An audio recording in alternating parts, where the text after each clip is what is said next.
Hey everyone, how are you? How's it going today?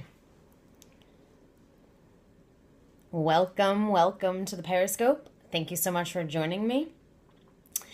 For those of you that don't know me, I'm JenniferBlanchard. I'm an author and a story coach. I work with serious emerging novelists who want to save time, cut years off their learning curves, and write better stories so that they can get published faster. And today I wanted to tell you about the number one thing that's keeping you stuck, that's stopping you, that's preventing you from having that writing dream that you want to achieve. Hi, how are you?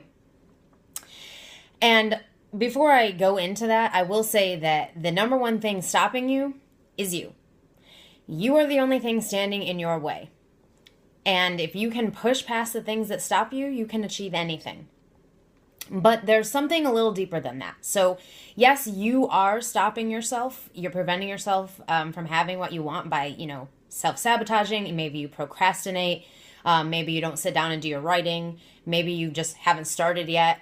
Maybe you got halfway through and decided not to finish. Whatever it is you're doing to yourself, self-sabotaging behaviors that you're doing to, keep yourself stuck, just know this. Below the surface, what's causing all of this to happen is one thing, and that's fear.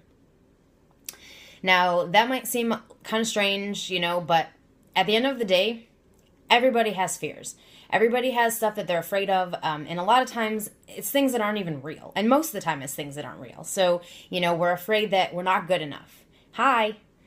We're afraid we're not good enough. We're afraid we can't do this. We're afraid that our story sucks. We're afraid that we're not good enough writers. We're afraid that, we don't have what it takes. We're afraid that we're not as good as somebody else. Or we're afraid that, maybe we really can't do this. Maybe we're not meant to be writers. I mean, all the bullshit things we tell ourselves, that keep us stuck.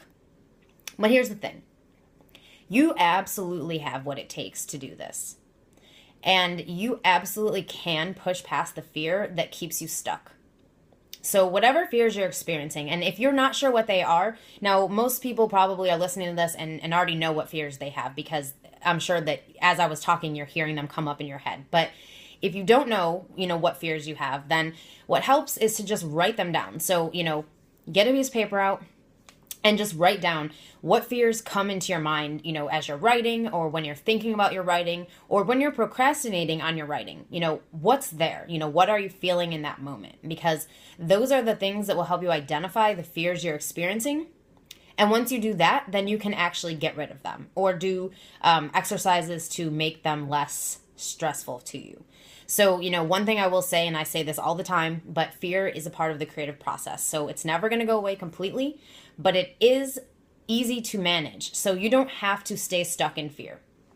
And so I'm going to give you 2 really fun exercises that you can do to get rid of these fears when they come up for you. And these are ones that I do myself, that I have sworn by because they've just helped me so much with changing, doubts that I have and fears that come up and all of that. So the first one I call flip the fear. So that means you basically just take a fear that you're experiencing, or a doubt that you have. It doesn't always have to be a fear. Doubt is, similar to that. So for example, let's say you're feeling, I'm not good enough, or I'm not a good enough writer. Okay, so then you would flip it by saying, I am good enough, or I am a good enough writer. Sounds simple, right? But you'd be surprised how easy it is to change that conversation in your head just by changing the way that you're thinking. So if you find yourself saying, I suck, I can't do this, just flip it, and flip it in the moment. So, as you're writing, if you hear yourself saying, I can't do this, just immediately stop and tell yourself, I can do this. What I like to do is, if I'm experiencing a lot of fears all at one time, I'll get out a piece of paper and I will just write the fears down.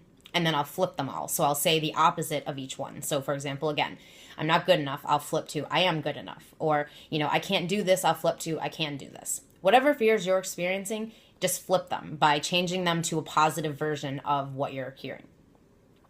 And then the second exercise, which goes a little bit deeper, is what I call fears are false. And what that means is that what you're experiencing isn't really real. It's just your perspective on it. So you can easily flip it by showing yourself that it's not true. And so the way you do that is by proving that it's fake. So for example, if you're saying, I can't do this. And I'm going to say that's a fear I used to have. I can't do this. And so write it down. I can't do this. I like to get a piece of paper, draw a line down the center so I have 2 columns. On the left column, I write all of the fears I have or all of the fears I'm experiencing, the doubts that I have going on. And then in the right column is where you actually make them false. So you read what you have in the left column. So let's start again with, I can't do this. Then in the right column, you would find examples to prove that you can do this. So, I would write things like, well, I've published 3 other books before, 4 other books before, so of course I can do this. Or, well, I've written 3 stories, so obviously I can do this. Or whatever it is that you're experiencing. You just have to find ways to prove that it's not true. And I guarantee you that you have done lots of things that you're not giving yourself credit for. And so this is one way to do that and to start seeing that you have accomplished more than you realize and that you can keep going and you can do this. So flipping the fears are more of a in the moment thing. So as you're working on your stories, as you're going through your day, if you hear things coming up, I can't do this, I suck, I'm not good enough, whatever it is, just flip it right in that moment and stop and say, you know what? I am good enough. I can do this. And then again, fears are false. So tell yourself things that aren't true. You can easily negate that by showing examples that prove that you can do whatever it is you're saying you can't do. So I hope these tips were helpful and that you can start working through the fears that you have going on so that you can get your book written and get it out into the world. And if you want to learn more about this, if you want to go deeper on the mindset that you need in order to be the professional writer that you dream of being, I would love to invite you to a free webinar that I'm doing this afternoon. You can go here to register, JenniferBlanchard.net/pro-writer. It's at 2 p.m. Eastern, and there will be a recording if you can't make it live. So if you sign up here to get the recording, it will be sent to you later today. And if you're, not able to call in on the phone, that's totally cool. There's a web link so you can listen to this from anywhere in the whole world. And I'm going to be going even deeper on the different pieces of how to have a pro-writer mindset and how to deal with the negative things that you tell yourself, false beliefs, and all of that stuff. So I would love for you to join me. And again, the link is JenniferBlanchard.net/pro-writer. And I hope this Periscope was helpful, and I will be back tomorrow with more writing tips.